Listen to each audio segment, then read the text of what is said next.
नमस्कार दोस्तों, आपका एक और नए स्टोरी में स्वागत है। खूबसूरत और बेहद आकर्षक व्यक्तित्व की मल्लिका को जब उसने दमिश्क के मदरसे में देखा तो पहली नजर में ही उसे उससे प्यार हो गया। उसे लाख समझाया गया कि वह प्यार व्यार की बातें भूलकर सारा ध्यान अपनी पढ़ाई में लगाए, लेकिन वह कहाँ किसी की मानने वाला था। यहीं से शुरू हुई लैला मजनू की प्रेम कहानी, जिसके एक सिरे पर प्रेम था और दूसरे सिरे पर अलगाव। दोनों ही चीजें निश्चित थीं, लेकिन कहते हैं ना कि जो प्यार करता है उसे किसी का डर नहीं होता। धीरे धीरे कैस की मोहब्बत का असर लैला पर भी होने लगा। वह भी अपने प्रेमी कैस से मिलने के लिए बहाने तलाशने लगी, लेकिन लैला नाजिद के शाह की बेटी थी और कैस एक गरीब परिवार से ताल्लुक रखता था। लैला के परिवार को कहाँ यह संबंध स्वीकार होता, इसीलिए लैला और कैस के मिलने पर पाबंदी लगा दी गई। यहाँ तक कि लैला को घर में कैद भी कर दिया गया। लैला की शादी वक्त से कर दी गई, लेकिन उसने अपने शौहर को बता दिया कि वह सिर्फ मजनू की है और उसे कोई और हाथ तक नहीं लगा सकता। लैला को प्रताड़ित किया गया, लेकिन उसने बख्त को अपना शौहर कबूल नहीं किया। बख्त ने उसे तलाक दे दिया और लैला ने मजनू की तलाश शुरू कर दी। जब मजनू उसे मिला तो दोनों ने दूर चले जाने का निर्णय किया, लेकिन लैला की माँ ने उसे अलग किया और घर ले गई। इस बार मजनू के गम में लैला ने दम तोड़ दिया और लैला की मौत की खबर सुनकर मजनू की सांसें भी रुक गईं। उनकी मौत के बाद दुनिया को यह समझ आया कि प्रेम कितनी खूबसूरत चीज होती है। दोनों को साथ साथ दफन किया गया ताकि मरने के बाद तो कम से कम दोनों साथ रह सकें। कुछ कथाओं में तो यहाँ तक कहा गया है कि कैस पागल हो गया और इसी पागलपन और लैला की जुदाई में उसने कई कविताएं भी रचीं। लैला के लिए उसकी इसी दीवानगी को देखते हुए कैस को लोग मजनू भी कहने लगे। आज यही मजनू मोहब्बत का पर्याय बनकर लोगों के जहन में बैठा हुआ है। प्यार करने वाले लोग तो लैला मजनू को अपना आराध्य ही मानते हैं और उनकी कहानी को अपने लिए आदर्श। भारत पाकिस्तान की सीमा से सटे राजस्थान के एक छोटे से गांव बिंजौर में लैला मजनू की मजार है। यहाँ आज भी प्रेमी जोड़े माथा टेकने आते हैं। समय के साथ साथ लैला मजनू की कब्र अब अपना महत्व जरूर खोती जा रही है, लेकिन प्रेमी प्रेमिकाओं के लिए यह स्थान आज भी एक पवित्र स्थल की तरह है। ऐसा माना जाता है कि अरब देश के निवासी मजनू ने इसी गांव में जान दी थी। बहुत से लोग इस कहानी को काल्पनिक मानते हैं, लेकिन शताब्दियों से लैला मजनू की प्रेम कहानी दुनिया भर के प्रेमियों के लिए मिसाल बनी हुई है। प्रेमी जोड़ों को यह विश्वास रहता है कि अगर वह लैला मजनू की मजार पर माथा टेकेंगे तो उनकी सभी मनोकामनाएं पूरी हो जाएंगी। दोस्तों, ये थी फर्स्ट स्टोरी। अब देखिए सेकंड स्टोरी। रवि और अनीता की पहली मुलाकात कॉलेज के दिनों में हुई थी। अनीता की आंखों ने पहली नजर में ही रवि को अपने प्यार के मोहजाल में फंसा लिया था और रवि भी बिना कुछ सोचे समझे उसकी तरफ खिंचता जा रहा था। धीरे धीरे यह प्यार परवान चढ़ने लगा। दोनों को लगा कि कुदरत ने उनको एक दूसरे के लिए ही बनाया है। दोनों ने निश्चय किया कि जब उनकी पढ़ाई खत्म होगी और रवि को किसी कंपनी में अच्छी जॉब मिल जाएगा, तब वह अपने माता पिता से अपनी शादी की बात करेंगे। वक्त गुजरता गया और रवि को एक मल्टीनेशनल कंपनी में अच्छे पैकेज पर जॉब भी मिल गया। रवि अनीता को बहुत प्यार करता था और अनीता भी जान से ज्यादा रवि को चाहती थी।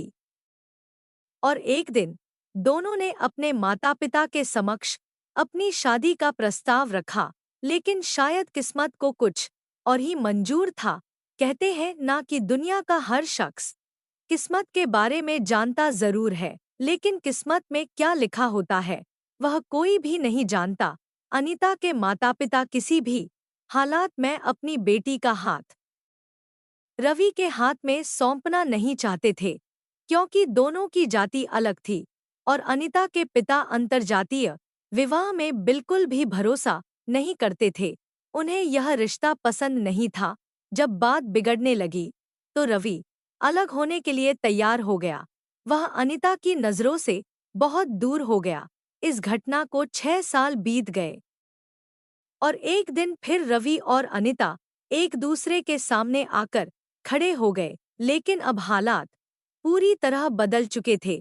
शिवा नाम के एक शख्स के साथ अनिता की सगाई हो चुकी थी। अनिता अपनी पिछली जिंदगी और पहले प्यार को पूरी तरह भुला चुकी थी और अपने नए जीवन की शुरुआत करने जा रही थी। लेकिन रवि तब भी उसे भुला नहीं पाया था। उसने सगाई तोड़ने के लिए अनिता को मनाया भी, लेकिन वह असफल रहा। किसी ने सच ही कहा है कि प्यार को पाने के लिए आदमी किसी भी हद तक जा सकता है। रवि भी अपने प्यार को पाने के लिए हैवानियत की हद तक जा पहुंचा। उसने किसी भी तरह शिवा को रास्ते से हटाने का मन ही मन फैसला कर लिया और क्रोध में आकर एक इमारत की 7वीं मंजिल से शिवा को फेंक दिया। शिवा की मौत के आरोप में रवि की गिरफ्तारी हुई। पूरा मामला कोर्ट में गया और जिसे वह अपनी जान से भी ज्यादा प्यार करता था, उसी अनिता की गवाही पर रवि को कोर्ट ने आजीवन कारावास की सजा सुना दी। रवि को जेल की सलाखों के पीछे धकेल दिया गया। प्यार एक ऐसा नशा है जो कभी उतरने का नाम नहीं लेता। रवि भी इस नशे की गिरफ्त में पूरी तरह आ चुका था। जेल जाने के बावजूद भी उसके मन में अनिता के प्रति प्रेम जीवित था। जब वह जमानत पर छूटकर बाहर आया तो वही प्यार फिर से परवान चढ़ने लगा।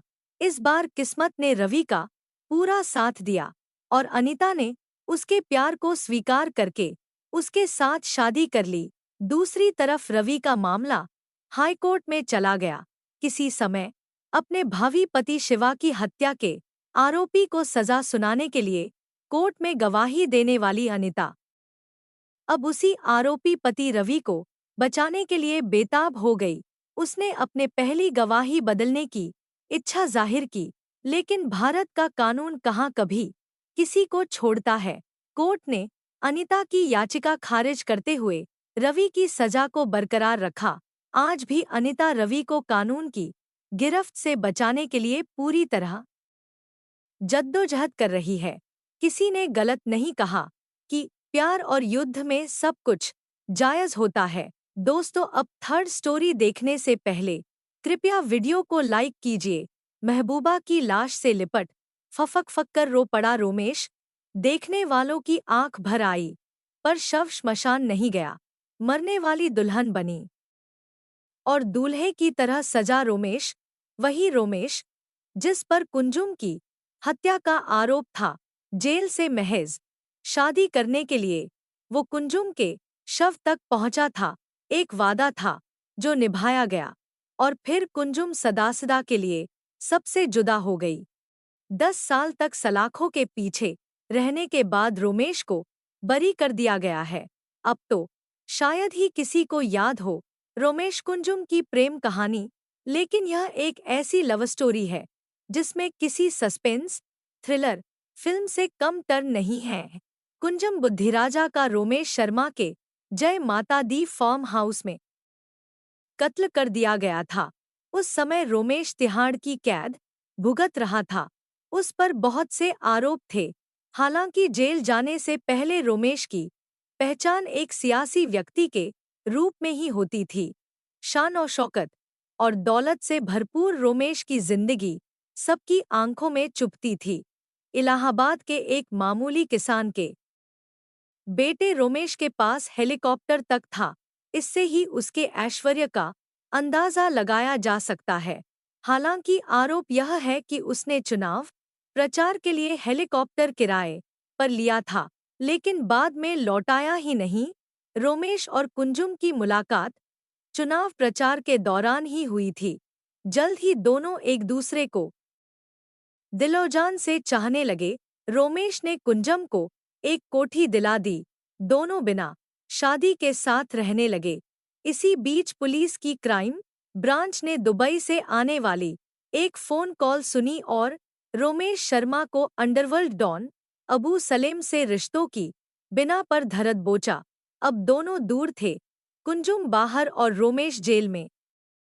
लेकिन उनके बीच मोहब्बत कम नहीं हुई थी।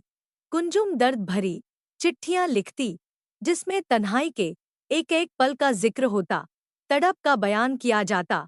एक चिट्ठी में कुंजुम ने लिखा था, मेरे लिए बहुत पीड़ादायक है कि मैं आज़ाद हूँ, लेकिन आपके लिए कुछ नहीं कर पा रही हूँ स्वीट हार्ट। मुझे तुम पर गर्व है और मैं इस ब्रह्मांड की सबसे लकी लड़की हूँ जो तुम जैसा जीवन साथी मुझे मिला है। इस दुनिया में आपका कोई मुकाबला नहीं है। इन चिट्ठियों में रोजमर्रा की हर छोटी बड़ी बात होती, सारी दुनिया के लिए खलनायक रोमेश को कुंजुम संजय दत्त जैसा हैंडसम बताती। रोमेश की गिरफ्तारी को 6 महीने ही गुजरे थे कि कुंजुम का किसी ने कत्ल कर दिया। जांच में पता चला कि कुंजुम का कत्ल रोमेश के ही भतीजे सुरेंद्र ने कराया है। वजह यह कि कुंजुम सारी जायदाद खुद हड़प कर लेना चाहती थी। आरोप था कि रोमेश के इशारे पर ही कुंजुम का कत्ल कर दिया गया, क्योंकि वो उसके सारे राज जान गई थी। 9 साल बाद कुंजुम की हत्या के मामले में हाईकोर्ट ने रोमेश को बेगुनाह माना है। अब इस प्रेम कहानी का राजा आजाद है। वो चुनाव लड़वाता है, पर कुंजुम सिर्फ कहानियों में बाकी है। साथियों, अगर स्टोरी अच्छी लगी हो तो वीडियो को लाइक और हमारे चैनल को सब्सक्राइब कीजिए।